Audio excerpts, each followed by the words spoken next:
कहते हैं एक बादशाह को 2 बाज तोहफे में मिले। उसने इतने खूबसूरत परिंदे पहले कभी नहीं देखे थे। उसने अपने वजीर को हुक्म दिया कि इनकी अच्छी तरह तरबियत की जाए। तरबियत का अमल शुरू हो गया। कुछ ही दिनों के बाद वजीर ने आकर बताया कि बादशाह सलामत, आपका एक बाज तो ऊंची उड़ान भरता है जबकि दूसरा सारा दिन शाख पे बैठा रहता है। बादशाह सलामत को बड़ा रंज पहुंचा।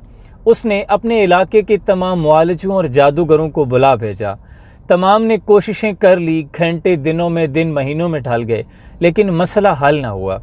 बादशाह सलामत ने मशीरों को बुलाया और कहा कि कोई तरकीब बनाओ। तुंदिए बादे मुखालिफ से न घबराए उकाब, ये तो चलती है तुझे ऊंचा उड़ाने के लिए।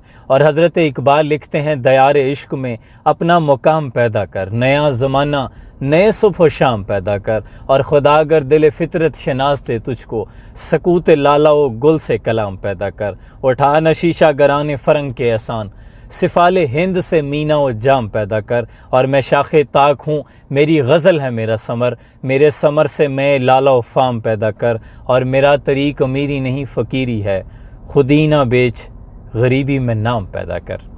अल्लाह करीम आसानियाँ हासिल और तकसीम करने का शर्फ अता फरमाए। सलाम पहुँचे।